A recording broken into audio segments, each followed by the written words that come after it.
In the headlines, Niger community gripped by fear as abductors of farmers threaten to kill captives.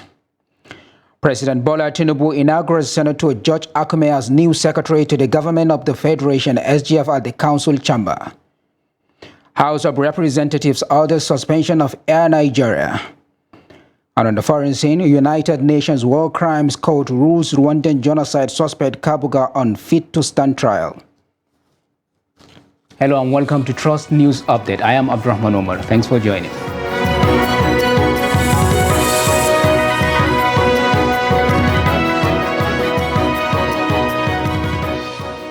And now the news in full. Bandits have threatened to kill the remaining abducted farmers from Kafinkoru, Kogana, and adjoining communities in Boikoro local government of Niger State if ransom was not paid. Two of the victims were released to inform the relations of the raised of the abductees of their decision to kill them if ransom was not paid. The coordinator at Justice Development and Peace Commission GDPC Catholic Diocese of Minna, Reverend F.R. Bahago Dauda Musa, who has been in close touch with the affected communities since the incident, told Trust TV that the victims, including women, were being tortured by the bandits. In a 16-minute video released by the bandits after 4 of the victims were released to take message home, one of the bandits in a military camouflage uniform showed 2 men on foot while the remaining victims screamed.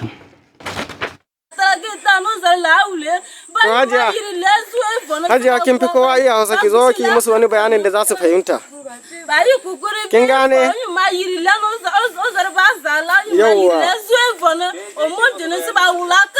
Ki musu bayanin da za su fahimta, wannan na rufewa ne.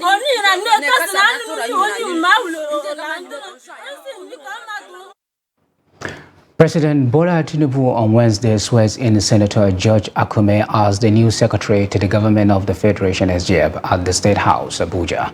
Senator Akume took his oath of allegiance and oath of office inside the council chambers of the presidential villa at the brief ceremony attended by dignitaries, including some serving and former governors, Vice President Kashim Shettima, President of the Senate Ahmed Lawan, Governor Abdulrahman Abdulrazak of Kwara State, Head of the Civil Service of the Federation, Dr. Falasade Yemi Esan, and wife of the new SGF, Regina Akume, attended the ceremony. To have been selected to serve in this exalted position, worth of over 200 million Nigeria, is a challenge to serve in line with the oath I have taken today, a few minutes ago. I assure Nigerians I will do my best. I will not disappoint the president. I will not disappoint this country. I will not disappoint my party. I believe Nigerians will find fulfillment in my responsibilities as I discharge them in their own interest. I say it is an honor to serve your country.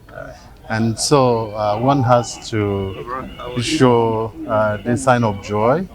And I'm strongly persuaded that, guided by Almighty God, I will do my best, and Nigerians will really have to reap the dividends of democracy. I am someone who has been on the scene for quite some time, and if you know the woman we are serving, Asiwaju Bola Ahmed Tinubu as president, you just have to follow his footsteps. He has never been in the gallery. You know, the galleries, according to Roosevelt, are full of critics. He has always been in the arena, down in the arena, according to Roosevelt. At the doors, he's always a doer. And so we have to tag along.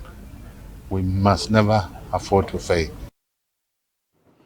President Bola Tinubu earlier on Wednesday held his maiden meeting with governors of the 36 states of the Federation under the aegis of the Nigeria Governors Forum NGF at the State House, Abuja. In attendance at the meeting are governors from 25 states, while the deputy governors of Edo and Niger represented their states. The governors who were missing before the start of the meeting are governors of Katsina, Kaduna, Gombe, Borno, Cross River, Akwa Ibom, Anambra, Ekiti, Sokoto, and other states. Vice President Kashim Shettima and the Secretary to the Government of the Federation SGF, Senator George Akume, were equally at the meeting. The House of Representatives has ordered the immediate suspension of the nation's national carrier, also known as Nigeria Air, which was recently unveiled at the twilight of the last administration. The House of Representatives, during an investigative hearing over the launch of the airline, expressed displeasure that despite a court injunction, the former Minister of Aviation went ahead to flag up the project. The report. The launch of Nigerian Air a few days before the inauguration of a new administration has continued to create reactions. Nigerian's parliament has disassociated itself from the launch, which has now become a major controversy. Stakeholders from the sector, while appearing before an investigative hearing at the House of Representatives, accused senior ministry officials of not carrying citizens along. They also accused the ministry of being in bed with Ethiopian Airlines to sabotage the operations of local airlines in the country. Yes. And you're part of the shareholders? Yes, we did not even know about the static or airborne display. Huh? We saw it in the newspapers. So I'm a bit surprised that the PAMSEC is attempting to whitewash this thing. It's a very this is circle. We have a 5-phase process to go through with the regulator. After phase 5, at phase 5, you'll get your AOC certificate. Until then, you don't have an airline. ICRC is fully involved, and there are processes to this. And one of the processes is outline business case, which has been approved. I will move forward to ensure that we have what you call a full business case, which will involve all the shareholder issues, negotiations, and what have you. And we're in the process. We have not gotten an AOC for there to be a launching of Nigerian Air. As accusations and counter-accusations continued, the committee expressed shock upon hearing that the unveiled aircraft bearing Nigerian's colors was actually chartered from Ethiopian Air.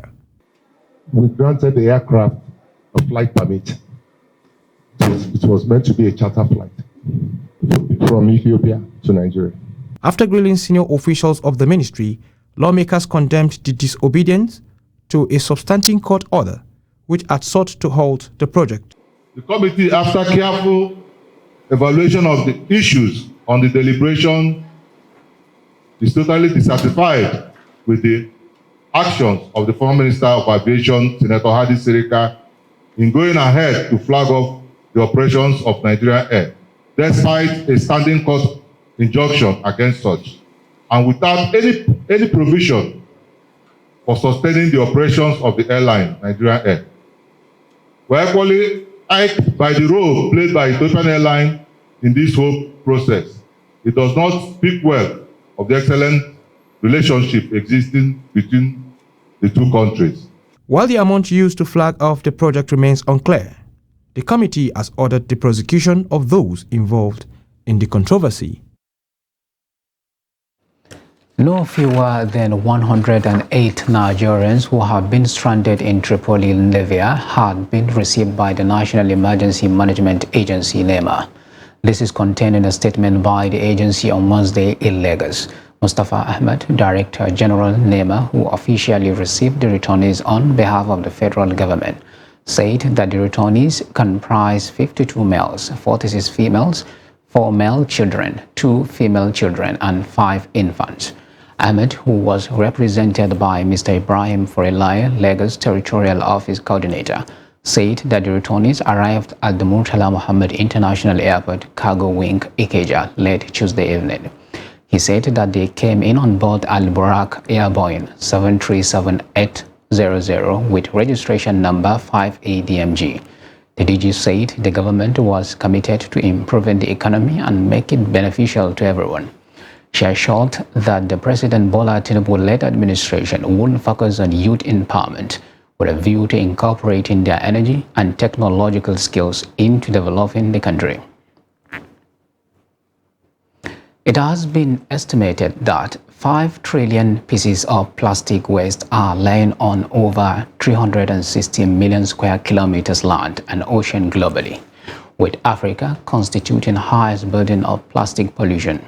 This was disclosed by environmental expert of the Department of Environmental Management Technology of the Abubakar Tafawa Balewa University, Bauchi. Trustees Adamu Imam report.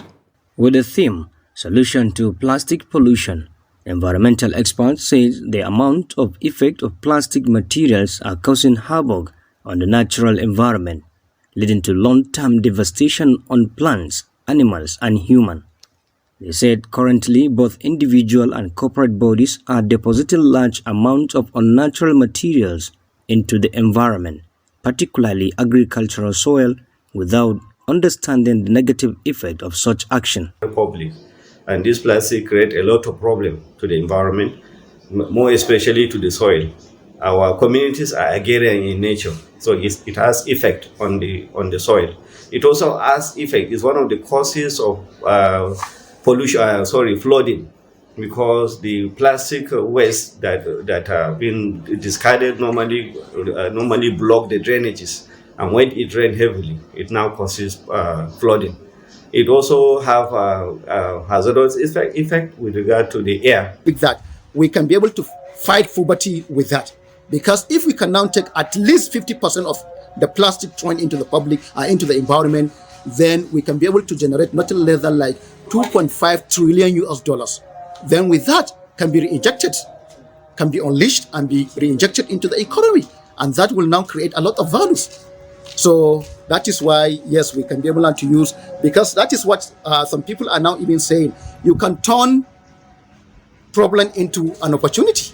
So plastic, yes, is a problem, but at the same time, we can now utilize it and fight for what? Because once we attach value to it, then people will go into it.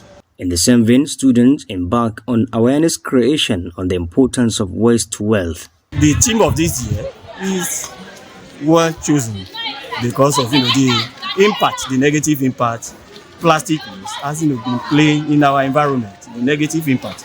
So the rate at which we are generating plastic waste is becoming unbecoming, and we need to reverse it. So if not, the planet Earth might go into extinction. You see plastics, papers, just as you see in our school, we pack everything, we pack them, put them inside trash. Some sell them and some burn them there. So I would like to advise my parents, my sisters, my colleagues, and everybody that we should try and adapt to this thing so that we'll be packing everything in our environment. According to Adewale, the idea to celebrate the day is by encouraging the younger generation to global sanitation as well as development of schools' environment and their communities. Adam Imam, Trust TV News, Bauchi. You are watching News Update on Trust TV. Coming off after the break, we take a look at why gas prices crashed. Details of these and more after the break. Do stay with us.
Trust TV, documenting the Nigerian story.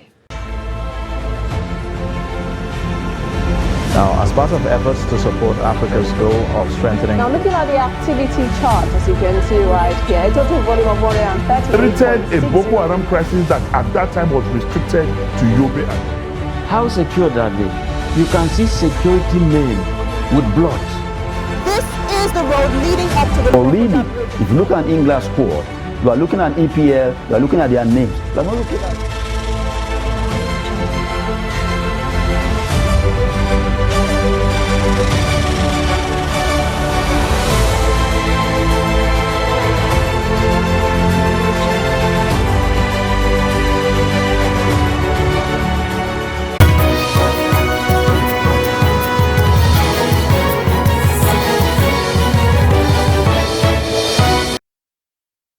Welcome back, and if you are just joining us, this is News Update on Trust TV. Now, a recap of our top stories.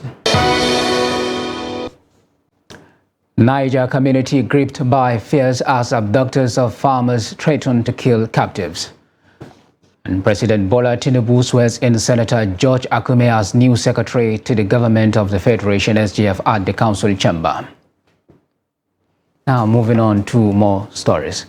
Gas cylinder explosion has in recent time been a source of security concerns to many Nigerians.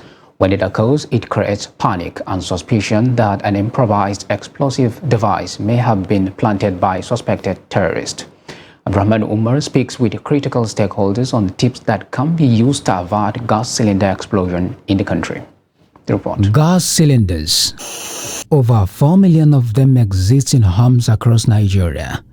The government estimates that over 1.8 million of them may have exceeded their lifespan, but are still being used daily, raising the risk of explosions with possible loss of life and property.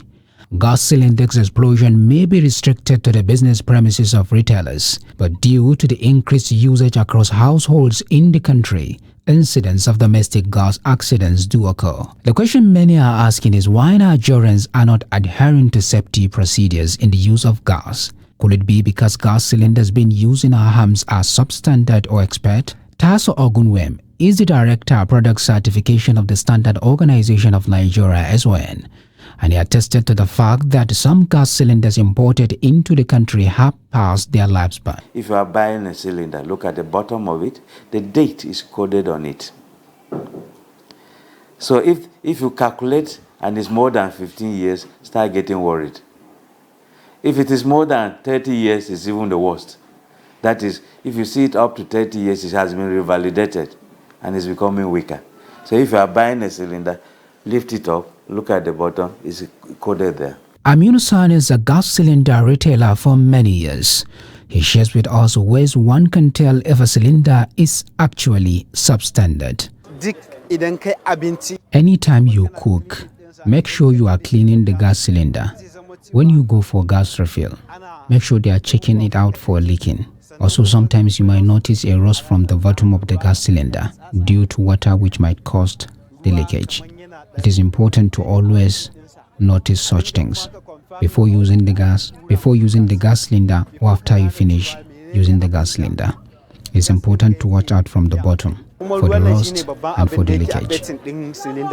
Public Relations Officer of the FCT Fire Service, Ibrahim Mohammed Tawhid, says penalties exist for anyone not adhering to the rules and regulations set out for gas cylinder usage. Most of their wrongdoings had to do with when they are not following the safety rules or safety guides being given to them. So we do, and we have a unit that is saddled with that responsibility. We call it Fire Enforcement Code Units. So that one, when they enforce that these are the rules, they will go there and enforce the rules and seal them off if they are found wanting. Domestic consumption of cooking gas is now common, and caution is more required in how it is handled at home. Abdurrahman Umar, Trust TV News, Abuja. In the meantime, domestic gas users have cause to smile as price of cooking gas is beginning to crash. Prices are recording substantial reduction from the beginning of June in most locations in the country. Zainab Garay speaks to customers on how they feel about the development. Report. The importance of cooking gas to every household is well known. It is essentially what most families depend on for domestic users. Until recently, the price of cooking gas has been going outreach. It, however, began to crash this month with many Nigerians happy about the reduction. Some Abuja residents said the price reduction came at the time people need it, adding that it will go a long way in making life easy for ordinary Nigerian. At least I can afford my own kg that I want to buy than buying fuel. At least it's okay. Just as we are about feeling the heat of the PMS, Premium Motor Spirit, this particular LPG came down. So we hope all of this go to moving forward. with the assurances we are getting from government, all of these products comes down.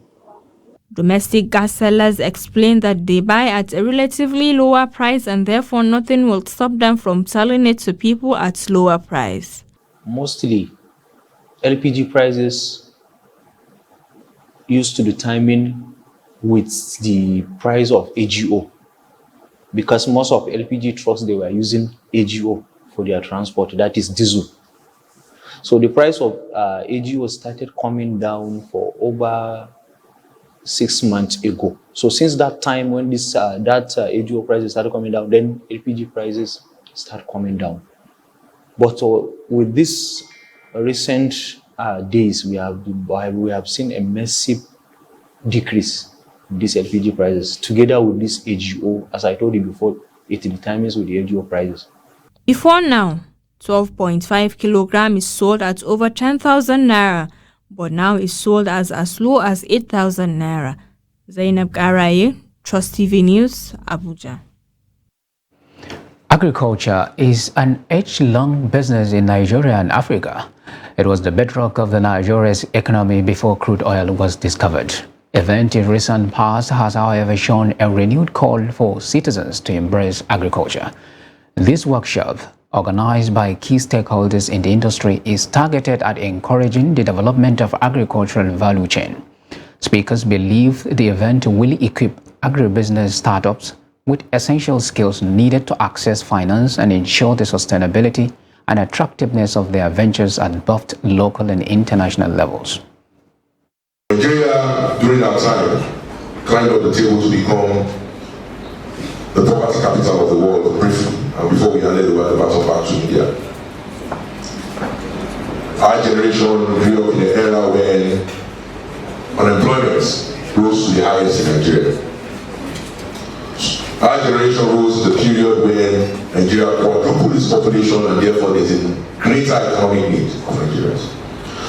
So our challenge of our generation has to be how to leave Nigeria a prosperous country. At the end of the day, what you are going to have is like a clinic where problems will be identified, solutions will be proffered, and the workshop participants will end up with key knowledge about agribusiness.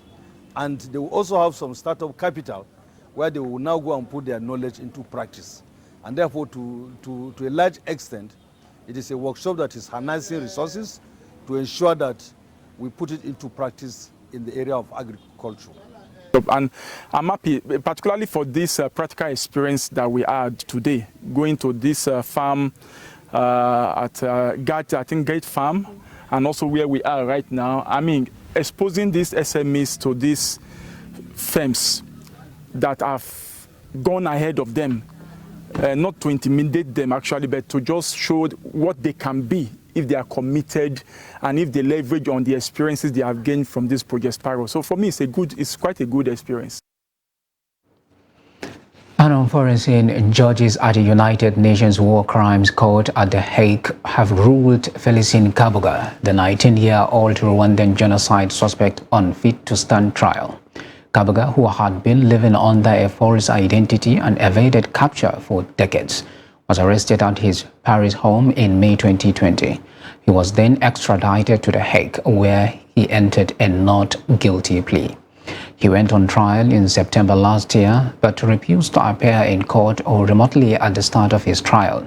He has followed proceedings via video link from a wheelchair at the court detention center.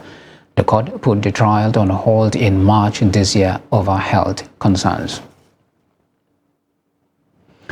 A man armed with 4 handguns killed 2 people and wounded 5 others when he fired into a crowd after a high school graduation ceremony in the United States city of Richmond, Virginia.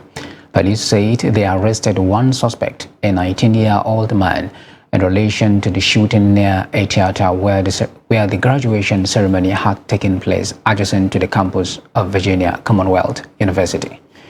The suspect was likely to be charged with 2 counts of second-degree murder in addition to other offenses. In Richmond Police Chief Rick Edwards told on press conference, Edwards called the attackers' behavior disgusting and cowardly since his dispute appeared to be with just one person. The deceased were men aged 18 and 36. Their names were not released, but police believe the suspect, who was not immediately identified, knew at least one of the victims. And finally, on sports news, former Tottenham and West Ham striker Serhii Pavlov has been named Ukraine head coach. The 49-year-old, who scored 15 goals in 75 games for Ukraine between 1992 and 2007, has signed a 3-year contract. He replaces Ruslan Roten, who was appointed interim boss after Alexander Petrokov's departure in January. Rebrov, Ukraine assistant coach from 2010 to 2011, has also managed to Dnipro, Kiev, Pentecost, and most recently Al Ain in the United Arab Emirates. Ukraine faced Germany in a charity match on 12th June before Euro 2024 qualifiers against North Macedonia on 16 June and Malta on 19 June.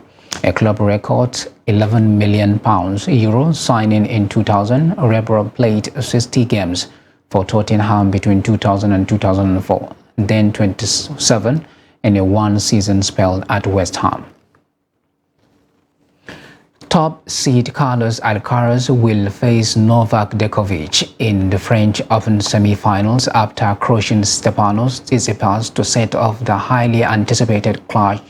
Spence Alcaraz 21 6-2, 6-1, 7-6, 7-5 against the Greek fifth seed Serbia's Djokovic survived a quarter-final scare from Karen Khachanov to keep his bid for a record 23rd men's Grand Slam single title alive. Djokovic, 36, was in danger of falling 2 sets behind against the Russian, but prevailed 4-6, 7-6, 7-0, 6-2, 6-4. The third seed could become the first man to win all 4 majors at least 3 times. But if he is going to do that, he must come through his toughest test yet when he meets US Open champion Alcaraz in the last 4 on Friday. In the absence of the injured, Rafael Nadal, Djokovic and Alcaraz have long been considered joint favorites to take the 14-time champion's crown.